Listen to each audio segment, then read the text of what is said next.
Morning students, मैं मयंक मधुर एक नए दिन के साथ, एक नए टॉपिक के साथ, एक नए वीडियो के साथ आप लोगों के बीच फिर से उपस्थित हूं। आज का जो हम लोग वीडियो देखेंगे, आज का जो लेक्चर वीडियो समझेंगे, वह हमारा है features of object oriented programming का वीडियो। आज जो मैं कहानी आपको बताऊंगा, उस कहानी को मैं पिछली कहानी से रिलेट करूंगा और आज की कहानी आपको समझाने का प्रयास करूंगा। तो आज की कहानी समझने के लिए आपको वो कहानी समझ में आ गई होगी, मुझे ऐसा उम्मीद है। आज की कहानी समझते हैं और आज की कहानी है ऑब्जेक्ट ओरिएंटेड फीचर्स की कहानी।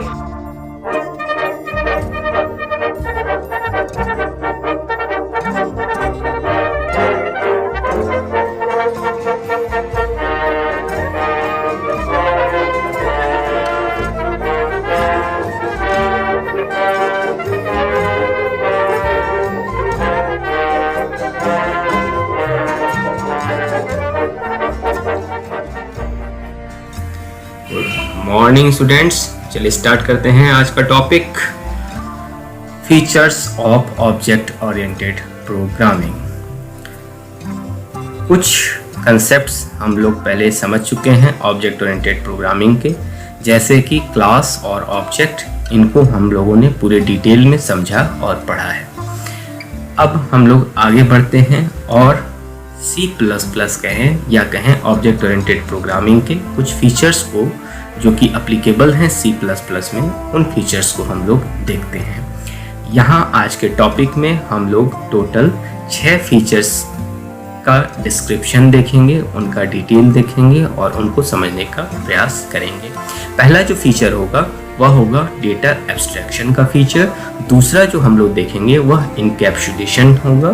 तीसरा इनहेरिटेंस होगा। एंड फोर्थ जो हम लोग देखेंगे वह हमारा पॉलीमॉर्फिज्म होगा। एंड फिफ्थ जो देखेंगे वह हम लोगों का डेलीगेशन होगा। एंड लास्ट में हम लोग जेनरिसिटी को देखेंगे और समझेंगे। इन सारे जो भी हमारे फीचर्स हैं ऑब्जेक्ट ओरिएंटेड प्रोग्रामिंग के, इन सारे फीचर्स को वन बाय वन पूरे डिस्क्राइब मैनर में हम लोग समझने का प्रयास करेंगे। और पीछे जो मैंने आपको कहानी सुनाई थी, उस कहानी से इन सारे फीचर्स को मैं रिलेट करूंगा और आज समझाने का प्रयास आपको करूंगा। चलिए चलते हैं और इन सारे फीचर्स को हम लोग देखते हैं। जैसा मैंने आपको पहले बताया कि यहाँ पर हम लोग जो है फीचर्स देखेंगे। पहला हमारा होगा डेटा एब्स्ट्रैक्शन का फीचर। दूसरा हम लोगों का होगा वह होगा हमारा इनकैप्सुलेशन का। तीसरा जो होगा वो पॉलीमॉर्फिज्म का होगा। एंड फोर्थ जो हमारा होगा वह तीसरा जो हमारा होगा वह इनहेरिटेंस का होगा। एंड फोर्थ जो हम लोगों का होगा वह पॉलीमॉर्फिज्म का होगा। एंड आफ्टर दैट डेलीगेशन और जेनरिसिटी। पहले हम लोग देखते हैं डेटा एब्स्ट्रैक्शन क्या होता है। अगर डेफिनेशन की बात की जाए तो हम लोग कह सकते हैं data abstraction refers to the procedure of representing essential features without including the background details. या इस तरह से भी हम उसको डिफाइन कर सकते, data abstraction directs to the procedure of representing essential features without including the background details. That is, data abstraction निर्देशित करता है उस प्रोसेस को, उस प्रोसीजर को जिसके तहत जो काम के जो रिक्वायर्ड फीचर्स होते हैं, जो जरूरी विशेषताएं होती हैं, उन विशेषताओं को दिखाया जाता है। और जो जरूरी नहीं होते हैं, किसी एंटिटी से रिलेटेड विशेषताएं, उनको क्या कर लिया जाता है, हाइड कर लिया जाता है। ठीक है, जैसे कि मान लीजिए आप बाइक चलाते हो, तो जब आप बाइक चलाते हो तो एज ए बाइकर आपको बाइक के पूरे जो इंटरनल स्ट्रक्चर हैं, उन पूरे इंटरनल स्ट्रक्चर की जानकारी नहीं होती है। जैसे कि कहाँ इंजन लगा हुआ है, कैसे पेट्रोल टैंक से पेट्रोल इंजन को जा रहा है, कैसे इंजन हमारा जो है स्टार्ट हो रहा है, कैसे इंजन हमारा चल रहा है, पूरा जो भीतर का जो पूरा एक मैकेनिज्म है उसकी जानकारी आपको नहीं होती है। भले आप 10 साल बाइक चलाओ, 5 साल चलाओ, 2 साल, 4 साल आपको, लेकिन उसका पूरा स्ट्रक्चर, जो इनर स्ट्रक्चर है, उस पूरे स्ट्रक्चर की जानकारी आपको नहीं होती है। लेकिन एज ए बाइकर अगर आप चलाने के, दैट मींस उसको आप चला रहे हो उस बाइक को, इसकी दृष्टि से अगर आप देखो तो आपको यह मालूम है where is the brake, where is the clutch, how to start the bike, how to stop the bike. That means आपसे जो रिलेटेड चीजें हैं उनकी जानकारी आपको पूर्ण रूपेण है। लेकिन जो आपसे जरूरी चीजें नहीं हैं उनको वहां पे क्या कर दिया गया है, उनको हाइड कर दिया गया है, उनको आपसे छिपा लिया गया है। अगर ये कोई कहे कि नहीं, अगर आपको बाइक चलाना है तो आपको पूरा बाइक का जो है इंटरनल मैकेनिज्म को जानना होगा, इंटरनल पूरे स्ट्रक्चर को समझना होगा, तो मुझे नहीं लगता है कि कोई बाइक चलाना चाहेगा, क्योंकि उसके लिए वो कार्य क्या हो जाएगा, बहुत टीडियस हो जाएगा। तो एब्स्ट्रैक्शन यही काम करता है। एब्स्ट्रैक्शन यहाँ पे क्या कर रहा है कि जो काम का चीज नहीं है आपसे, जो आपसे रिलेटेड चीजें नहीं है, उसको यहाँ पे क्या कर लिया गया है, हाइड कर लिया गया है, और जो आपसे रिलेटेड चीजें हैं उनको क्या किया गया है, दिखाया गया है, या कहे कि आपको बताया गया है। तो दैट इज एब्स्ट्रैक्शन। यही हमारा क्या है, एब्स्ट्रैक्शन है। जैसा डेफिनेशन सामने पड़ा हुआ है, abstraction is an act of representing essential features without including the background details. That means abstraction जो है एक एक्ट है जिसके तहत हम लोग रिप्रेजेंट करते हैं जो आवश्यक विशेषताएं हैं, बिना इंक्लूड किए, बिना शामिल किए किसको, बैकग्राउंड डिटेल्स को। ठीक है ना, जैसा कि मैंने आपको बाइक की कहानी समझाई।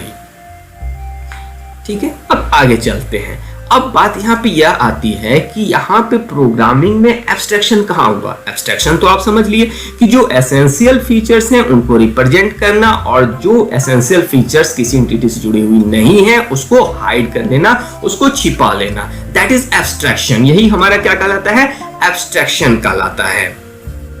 अब बात आती है कि यहाँ पे प्रोग्रामिंग में एब्स्ट्रैक्शन कहाँ हो रहा है। तो अगर आप क्लास के स्ट्रक्चर को देखो तो क्लास के स्ट्रक्चर में क्या करते हैं, एक नाम दे के हम लोग क्लास को बनाते हैं, ब्रेसेस से स्टार्ट करते हैं, क्लास के कोड्स लिखते हैं और फिर ब्रेसेस को क्लोज कर देते हैं।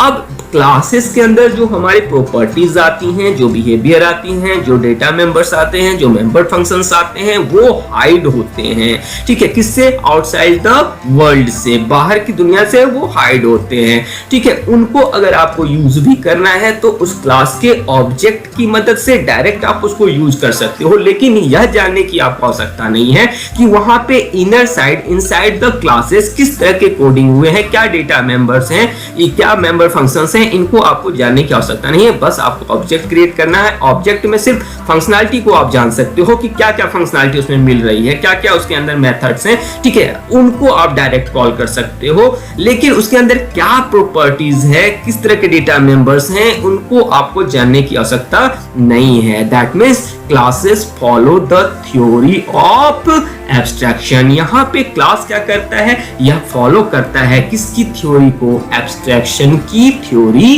को। क्लास हमारा एब्स्ट्रैक्शन को प्रोवाइड करता है, जो कोड्स होते हैं उनको अपने अंदर वो हाइड कर लेता है, और जो फंक्शनैलिटी होती है उसको जो है वह ऑब्जेक्ट की मदद से बाहर प्रोवाइड करता है। आप उसकी फंक्शनैलिटी को, आप जो भी कार्य हैं उस डिफाइंड हैं उस क्लास के अंदर, उन कार्यों को आप ऑब्जेक्ट की मदद से यूज कर सकते हो, लेकिन किस तरह की कोडिंग इनसाइड द क्लासेस है इससे किसी को कोई मतलब नहीं है, इसको आपको जानने की आवश्यकता नहीं है। अब नेक्स्ट डेफिनेशन कहता है, data abstraction is the process of identifying properties and method related to a specific entity. That means किसी भी एक एंटिटी से रिलेटेड जो भी प्रॉपर्टीज होंगी, मेथड्स होंगे, उनको जानना, समझना, पहचानना, यह प्रोसेस जो है ये क्या कहलाता है, डेटा एब्स्ट्रैक्शन कहलाता है। अब कैसे आप पहचानोगे, मान लो एक स्टूडेंट एंटिटी है। अब इस स्टूडेंट से रिलेटेड क्या क्या हमारी प्रॉपर्टीज, मेथड्स हो सकते हैं। तो स्टूडेंट से रिलेटेड स्टूडेंट का नाम हो सकता है, उसका रोल नंबर हो सकता है, उसका रजिस्ट्रेशन नंबर हो सकता है, उसके फादर का नाम हो सकता है, उसका एड्रेस होता है, उसका मोबाइल नंबर हो सकता है, उसका ईमेल आईडी हो सकता है। ये सारी चीजें उससे रिलेटेड प्रॉपर्टीज होती हैं। और मेथड्स क्या क्या हो सकते हैं, अगर उसका मार्क्स है तो मार्क्स को डिस्प्ले करने का मार्क्स डिस्प्ले हो सकता है, उसके इंफॉर्मेशन को डिस्प्ले करने का इंफॉर्मेशन डिस्प्ले हो सकता है। ये उसके क्या हो सकते हैं, मेथड्स हो सकते हैं। तो इनको जानना, समझने का जो प्रोसेस होगा दैट इज डेटा एब्स्ट्रैक्शन। अब कैसे आप इनको समझोगे? तो अगर आप हायरार्किकल क्लासिफिकेशंस कर दो किसी भी एंटिटी को, किसी भी एंटिटी से जो रिलेटेड जो भी हमारी प्रॉपर्टीज हैं या जो मेथड्स हैं, उनको अगर आप क्लासिफाइड कर दो तो आप आसानी से जो है यह समझ सकते हो कि उनसे रिलेटेड क्या क्या प्रॉपर्टीज हैं और क्या क्या मेथड्स हैं। नेक्स्ट कहता है बच्चे, data abstraction is used to define a data type available in the programming language called as abstract data type. Data abstraction use किया जाता है परिभाषित करने के लिए एक डेटा टाइप जो कि अवेलेबल है प्रोग्रामिंग में, और उस डेटा टाइप को हम लोग कहते हैं एब्स्ट्रैक्ट डेटा टाइप। अब हम लोग कहें कि एब्स्ट्रैक्ट डेटा टाइप क्या हुआ? दैट मींस ऐसा डेटा टाइप जो कि जिसमें कि जो भी कोड्स हैं वो छिपे हुए हैं और सिर्फ जो है उनकी फंक्शनैलिटी आपको मालूम है और उन फंक्शनैलिटीज को आप यूज कर रहे हो। जैसे अगर क्लास देखें तो क्लास हमारा क्या है?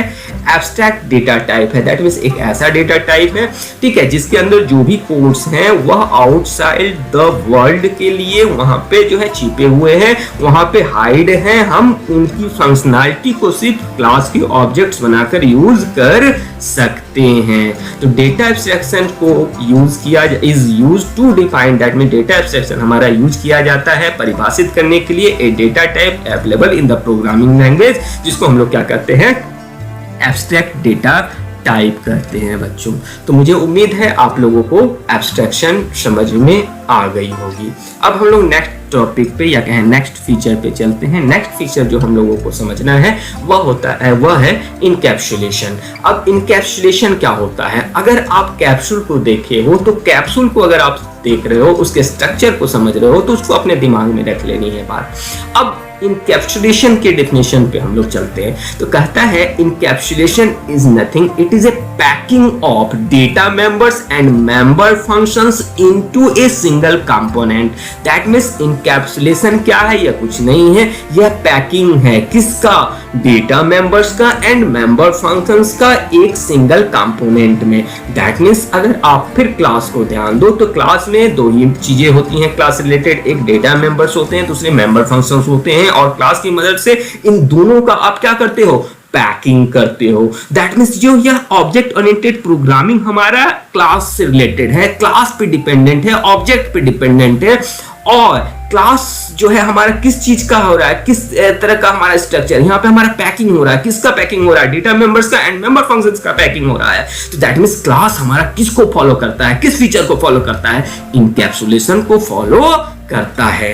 अब अगर कैप्सूल पे ध्यान दो, जो कि मैंने आपको पहले कहा था, कैप्सूल को अगर आप देखोगे तो कैप्सूल हमारा जो होता है वह एक आवरण ऊपर से लगा हुआ रहता है और भीतर मेडिसिन हमारे जो है भरे हुए रहते हैं, और भीतर किस तरह के मेडिसिन है, क्या है, आपको कुछ पता नहीं है। बस उस आवरण के द्वारा उस मेडिसिन को ढक दिया जाता है और आप उसको यूज करते हो। यहाँ भी हमारे पास क्या है? क्लास के अंदर कोड्स हैं, डेटा मेंबर्स हैं, मेंबर फंक्शन है, जिनको की ढक दिया गया है, हाइड कर दिया गया है, पैक कर दिया गया है। आप सिर्फ क्लास को जान रहे हो और क्लास का ऑब्जेक्ट बना के उन फंक्शनैलिटीज को जिनको की डिफाइन किया गया है क्लास के अंदर, आप यूज कर रहे हो। दैट मींस यहां पैकिंग हो रहा है किसका? डेटा मेंबर्स का और मेंबर फंक्शन का। दैट मींस की क्लास फॉलो कर रहा है किसको? इनकैप्सुलेशन को, या कहें उप्स फॉलो कर रहा है किसको? इनकैप्सुलेशन को, या कहें कि उप्स प्रोवाइड करता है इनकैप्सुलेशन को, जिसको की फॉलो कर रहा है कौन? क्लास फॉलो कर रहा है। तो चलते हैं और आगे हम लोग देखते हैं, ठीक है, पॉइंट्स को। कहता है C++ supports the features of encapsulation using classes. समझ ही गए हम लोग बातों को, क्योंकि C++ सपोर्ट करता है फीचर्स को ऑफ इनकैप्सुलेशन के फीचर्स को, जो कि हमारे उप्स फॉलो करता है किसके फीचर को? इनकैप्सुलेशन के फीचर को। तो जो C++ है कैसा लैंग्वेज है? ऑब्जेक्ट ओरिएंटेड प्रोग्रामिंग लैंग्वेज है। दैट मींस C++ जो है सपोर्ट करता है किसको? इनकैप्सुलेशन को। किसकी मदद से? क्लासेस की मदद से। क्लियर हो गई बात? दूसरा जो पॉइंट है वह कहता है the data is not reachable by the outside functions. जब आप पैकिंग कर देते हो तो वह जो भी डेटा इनसाइड द क्लास है वह बाहर किसी भी फंक्शन के द्वारा एक्सेस नहीं किए जा सकते हैं। उनको कौन एक्सेस करेगा? तो जो क्लास के अंदर फंक्शंस हैं, जो मेंबर फंक्शंस हैं, जो मेथड्स हैं, वही सिर्फ उन डेटा को एक्सेस कर पाएंगे। बाहर का कोई भी फंक्शन उन डेटा को एक्सेस नहीं कर सकता है। विथ नेक्स्ट पॉइंट कहता है with encapsulation we can achieve data hiding. हम लोग क्या करते हैं? इनकैप्सुलेशन की मदद से डेटा हाइडिंग को, डेटा को क्या किया जाता है? छुपाया जाता है। अब नेक्स्ट पॉइंट कहता है डेटा हाइडिंग क्या है? तो कहता है data hiding is an important feature. यह क्या है? एक इंपॉर्टेंट फीचर है यूजिंग विच, जिसकी मदद से an object can be used, एक ऑब्जेक्ट को यूज किया जाता है किया विदाउट द यूजर नोइंग, बिना यूजर के जानकारी के, how it works internally. That means कैसे यह इंटरनली वर्क कर रहा है, इससे यूजर को कोई मतलब नहीं है, यूजर को कोई जानकारी नहीं है। यूजर को बस इतना जानकारी है कि ऑब्जेक्ट है और उसकी जो है क्या क्या फंक्शनलिटीज हैं, इन ये दोनों चीजों की जानकारी यूजर को है और यूजर जो है क्लास के फंक्शनलिटी को यूज करता है। ठीक है ना? तो हमारा डेफिनेशन क्या कह रहा था कि डेटा हाइडिंग एक इंपॉर्टेंट फीचर है यूजिंग विच, जिसके द्वारा an object can be used, एक ऑब्जेक्ट को यूज किया जाता है विदाउट द यूजर नोइंग। एक ऑब्जेक्ट यूज होता है लेकिन यूजर को यह नहीं मालूम है कि इंटरनली उस ऑब्जेक्ट के अंदर कहाँ से ऑब्जेक्ट आ रहा है, किस क्लास से रिलेटेड है, कैसे वो हमारा कोड क्लास के अंदर हुआ है, यह यूजर को जानकारी नहीं है। नेक्स्ट हमारा पॉइंट कहता है the goal of the class is to encapsulate complications। अब मैन अगर देखो आप तो क्लास क्यों बनाया? क्योंकि यह जो कॉम्प्लिकेशंस जो हैं उन कॉम्प्लिकेशंस को हाइड करने के लिए, अगर आप देखो एब्स्ट्रैक्शन पे भी अगर आप ध्यान दो तो एब्स्ट्रैक्शन भी क्या कर रहा था? जो कॉम्प्लिकेशंस जो थे उन कॉम्प्लिकेशंस को घटाने के लिए, उन कॉम्प्लिकेशंस को कम करने के लिए ही एब्स्ट्रैक्शन था। इनकैप्सुलेशन भी क्या है कि हमारे ये क्या कर रहा है? इन जो कॉम्प्लिकेशंस हैं उनको हटाने का काम कर रहा है, उनको जो है कम करने का काम कर रहा है। ठीक है? तो क्लास का हमारा गोल क्या है? इनकैप्सुलेट कॉम्प्लिकेशंस, कॉम्प्लिकेशन को इनकैप्सुलेट करना, बांध देना, है ना, और सिर्फ जो एसेंशियल फीचर्स हैं उनको रिप्रेजेंट करना, या कहें कि जो फंक्शनलिटी आवश्यक है उसको रिप्रेजेंट करना। ठीक है जी? तो ये तो डायग्राम मैंने आपको सामने समझाया। इसमें क्या है? डेटा मेंबर्स हैं और मेंबर फंक्शंस हैं, ये क्लास के अंदर होते हैं और इनका पैकिंग जो होता है ये एक पूरा जो है कैप्सूल का जो है एक स्ट्रक्चर है। यहाँ पे इनका जो पैकिंग होता है, ठीक है, दैट इज कॉल्ड इनकैप्सुलेशन। चलिए, इनकैप्सुलेशन भी आप लोग समझ चुके होंगे, मुझे ऐसी उम्मीद है।